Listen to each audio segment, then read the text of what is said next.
برېښنایي ساحه موږ تاسې داسې بیان کړې وه په تېرو درسو کې چې دا د یو چارج اغیزه ده د ده پر شاوخوا د یو چارج اغیزه د ده پر شاوخوا او کله چې دې ساحې ته یو بل چارج داخل سي نو د دغه چارج له طرفه به یو عکس العمل وویني. دا یو عمومي توګه وه. بیا موږ تاسې د برېښنایي ساحه یاده کړه چې د چارج اغیزه ده خو چارج ته په نږدو ځایونو کې د دې اغیزې شتون ډېر احساسیږي او لیرې ځایو کې دا اغیزه کمزوري وي. بیا موږ تاسې دغې خبرې ته چې دا د چارج اغیزه یعنې د برېښنایي ساحه څومره زوروره ده څومره کمزورې ده دې ته مو یو لفظ وکاروئ شدت. دغه شدت ته موږ تاسې څه ویلي وه په ای باندې ښکاره کوو او دا په حقیقت کې څه دی یو ویکتوري کمیت دی. برېښنایي ساحه ویکتوري کمیت دی. اوس نو که چیرې یو چارج دلته موږ تاسې ولرو فرض وکړئ دا یو مثبت چارج دی دا خپل پر شاوخوا یو اغیزه رامنځته کړې ده که نه او په ټولو نقطو کې د دې چارج اغیزه برابر نه دی. په ځینې ځایو کې دا د دې چارج اغیزه چې اوس برېښنایي ساحه ورته وایو د دې ساحې شدت زورور دی په ځینې ځایو کې د دې ساحې شدت کمزوری دی او دا مسله اسانه ده دا هر چا ذهن ته په اسانۍ راځي چې نږدې چارج ته شدت قوي دی او د چارج څخه لیرې شدت کم دی. نو موږ بیا شدت څنګه تعریفوئ؟ شدت مو داسې تعریف کوي که وغواړو په هر ځای کې د برېښنایي ساحې شدت تعریف کو چې څه ډول دی هغه نقطې ته موږ تاسې څه کوئ یو امتحاني چارج مو راوستلی و. زه بیا اوس نوم کښېږدم کیو صفر. نو د دې چارج دغه امتحاني چارج تاسې په یاد ولرئ چې په تعریف په لحاظ باندې دا څه دی مثبت. د عملي لحاظه چې کار کوو د امتحاني چارج مثبت دی منفي دی مهم نه دی خو کله چې خبره د تعریف راغله بیا موږ تاسې څه وایي پر مثبت امتحاني چارج باندې څومره قوه راغلې ده. اوس د دې که مثبت چارج وي دفع کوي که منفي وي جذبوي اوس خو موږ تاسې داسې یو حالت جوړ کړی چې دا به څنګه حالت وي دفع کوي به نو دا چارج پر دې مثبت امتحاني چارج باندې یو قوه راغله د اف په اندازه دا قوه دې وارده کړې ده زه دې نوم میږدم کیو. نو موږ داسې یعنې تعریف کړی د برېښنایي ساحې شدت پر امتحاني چارج د وارده قوې مقدار پر امتحاني چارج د وارده قوې مقدار عبارت د څه څخه دی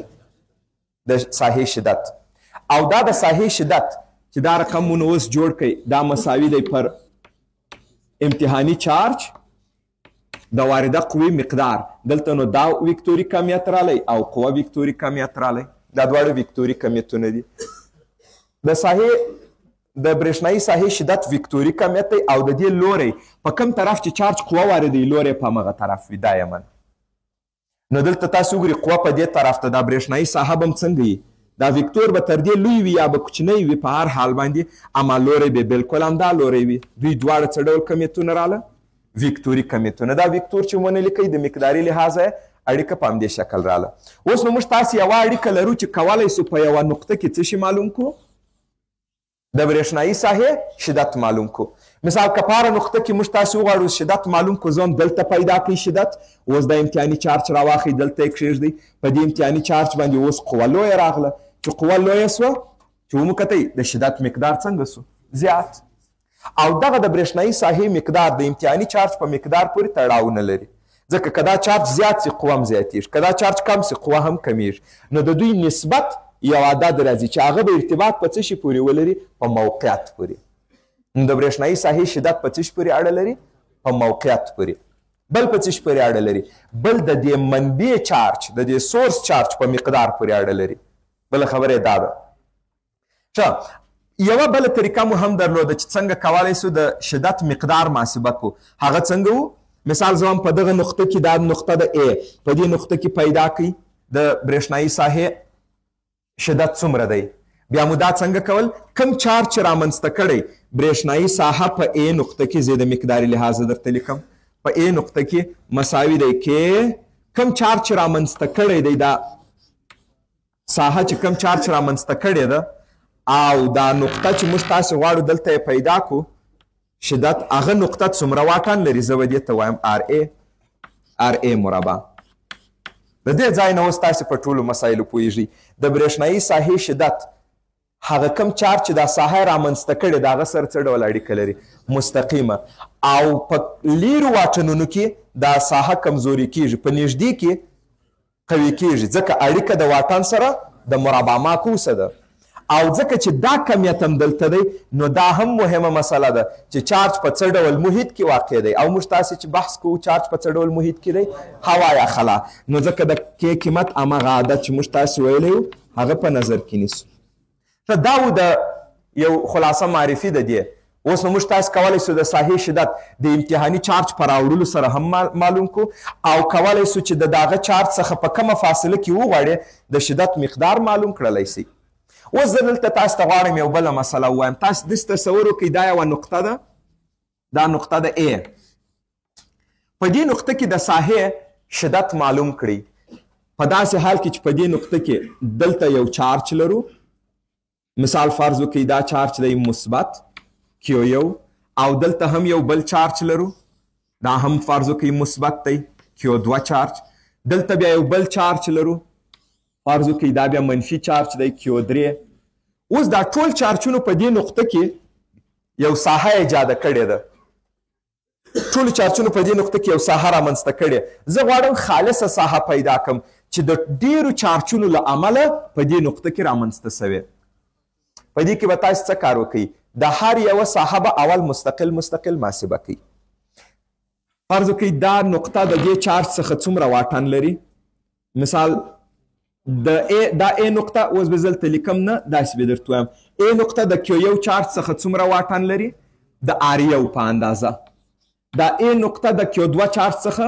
د R2 په اندازه او دا A نقطه د Q3 چارج څخه د R3 په اندازه دا د دوی واټنونه چې ما درته ولیکل اوس تاسو ما ته وویست چې Q1 چارج په دې نقطه کې څومره ساحه رامنځته کوي زه به د هغه نوم کښېږدم څه E1 وایاست د دې محاسبه څنګه ده دغه اړیکه ده نو چې د هر چارج د پیدا کوي د هغه چارج مقدار او د هغه چارج د واټن مربع R1 مربع اوس نو دوهم څومره رامنځته کړې ده دا مو په عددي لحاظه خو محاسبه کړه Q2 پر R2 مربع او د دې دریم چارج ده Q3 پر R3 مربع دا مو هر یو جدا جدا محاسبه کوي اوس نو دا خو اعداد راغله زه اوس په دې نقطه کې چې خالصه ساحه محاسبه کوم هغه به زه څنګه محاسبه کوم دایم چې تاسو برېښنایي ساحې جمع کوئ څنګه به یې جمع کوئ په ویکتوري بڼه ځکه دوی دي څه دوی دي ویکتورونه نو په ویکتوري بڼه تاسو د ساحې د رسمولو طریقه هم زده کوئ ساحه ډېر زیات اسانه رسمولی سي